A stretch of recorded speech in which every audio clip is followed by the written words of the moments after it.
I went to Florida and took a ton of film with me. Stick around to see the results. Just in case there's turbulence, keep it on whenever you are in your seat. Federal aviation regulations require compliance with all lighted signs, disable or destroy the lavatory smoke detectors. The safety card in your seat pocket explains the safety features. I met up with my friend Courtney in Jacksonville, Florida recently. Check out her channel at the end of this episode or in the description below. She's an awesome singer. While you're there, also click on the link for her performance on Postmodern Jukebox. It's really cool. What should I say? You can just say... Hey, I'm Courtney. Yeah, that's perfect. Okay, we did it. So I'm going to take this supposedly crappy Pentax point-and-shoot camera and load it with a roll of Kodak T-Max and then shoot it along with this Canon I have, and we'll see what we can get in. We started with a few icebreaker photos at a park where I tried my 1K giveaway Pentax point-and-shoot camera. See my previous video for information about that, also in the description. Already? Yep. Look at that. It shows a picture of the zoom lens. Oh wow. Oh my god, that's serious.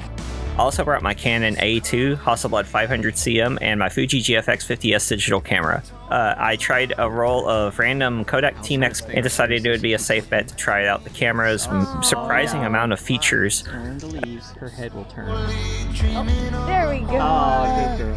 There we go. I have to say also, I'm pleased with the results from the Pentax point and shoot. You'll see them throughout this episode, and I really think whoever wins this camera in my 1K giveaway, if you comment on the previous video, will enjoy it.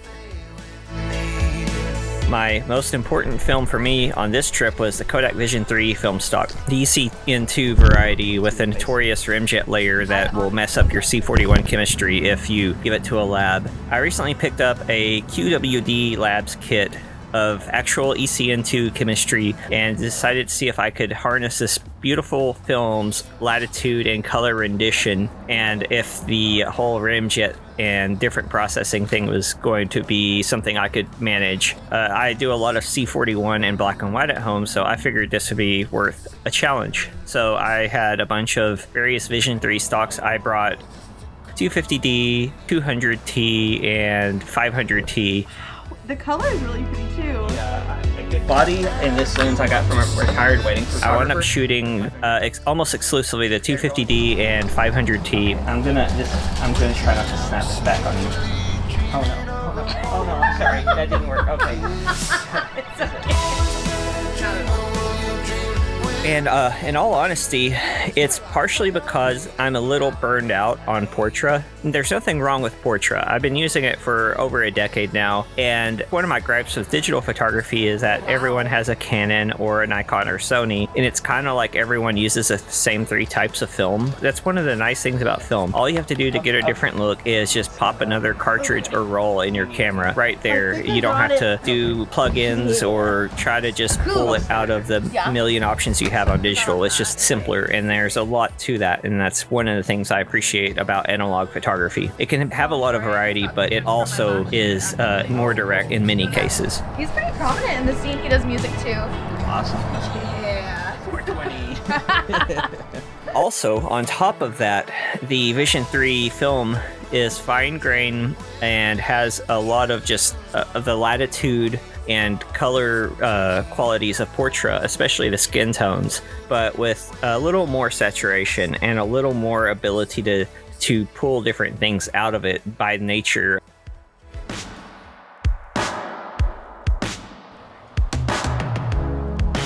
On top of that, I also brought some Fuji Provia 100 slide film for 120 to shoot in my Hasselblad, a bunch of other film, including Ferrania P30 and some Portra, of course. Because it's good stuff, really. We wound up in this condo for our second location. Unfortunately, my video camera took a break here, so we'll mostly just look at these results. I had some kind of development problem, I guess, with my E6 chemistry. I don't know if it was the film or the chemicals, but is anyone familiar with this kind of like dark staining quality? Oh, there we go.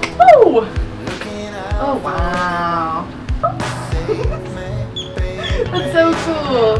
do that. Speaking of contrasty and hard to work with light, I also shot some Ferrania P30, which is known for being very contrasty and difficult to work with in high contrast situations. You need to learn like the correct way to work with something to break the rules, but it also helps to push things to the edge and see what you can pull out of them. And look at those blacks. Just, I love the Ferrania blacks.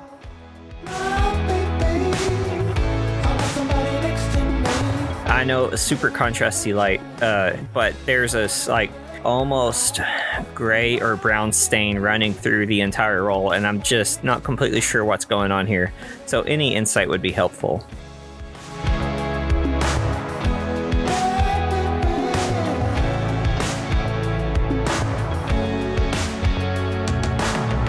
Finally, we wound up at VILANO Beach. I hope I'm saying that right. I probably am not. It was beautiful and sunny, but cold. The water was freezing, which made our initial plans much more complicated. Also, running on sand is not easy, and I had to do a lot of it.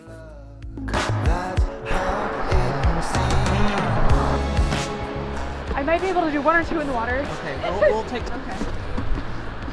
I don't want you to get hypothermia. Cute. Oh my god. I watched this video of this model girl that I follow. Okay. Wow. This is gorgeous. Oh, I love this. The water's like teal right now. I might put my lens and stuff by that log. Okay. But we pressed ahead, and I managed not to get any sand in my gear, which is super cool.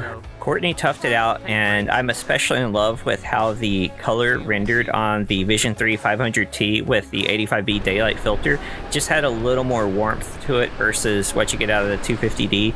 Although the 250D just...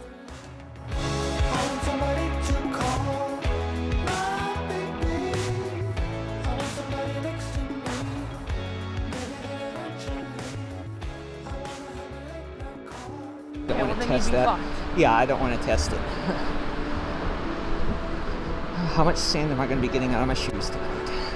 That's a good question. As long as I'm not getting it out of my cameras, I'm probably good. Yeah, rimjet was not an issue, honestly, through all of this. I probably should have taken more care to wash it off the last little bits on my film, but I'll know better next time I do it, and I will report back with a full review on ECN2 processing and the Kodak Vision 3 films as I work through my remaining stock. I realized I didn't give a full explanation of what Vision 3 and ECN2 are. Vision 3 is Kodak motion picture film, and it's process ECN2, Eastman color negative. The process involves removing a layer specific to motion picture film called rimjet. It allows the film to travel through cameras at high speeds, basically. Anyway, these beach photos were a lot of fun, even if they were physically taxing, and Courtney did a great job, and trying to work in this situation is not the easiest, but I think we did some stuff I really like, and the daylight filter I used with the 500T, the tungsten balanced film, which is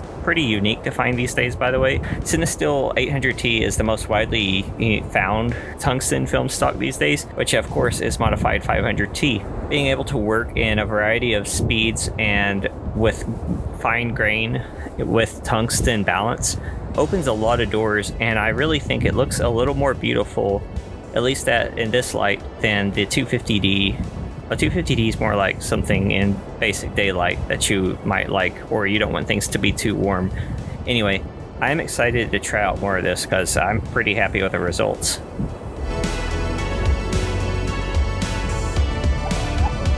The day was not nearly long enough for Courtney and I to do what we wanted, but a 3-hour drive was waiting, and we were both exhausted and tired after a whole day of running around in the coldness and doing photo stuff. You think it looks cool?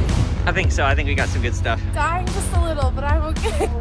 Check back next week for more behind the scenes and insights into our modern digital analog interchange.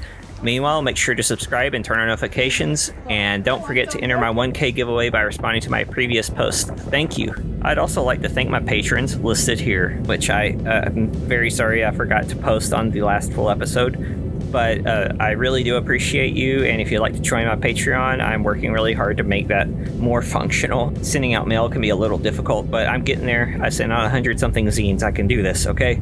Anyway, thank you, and don't forget, check back next week and subscribe. I'm almost to 1K, and I'm super excited. I will see you next week. Thanks. Bye.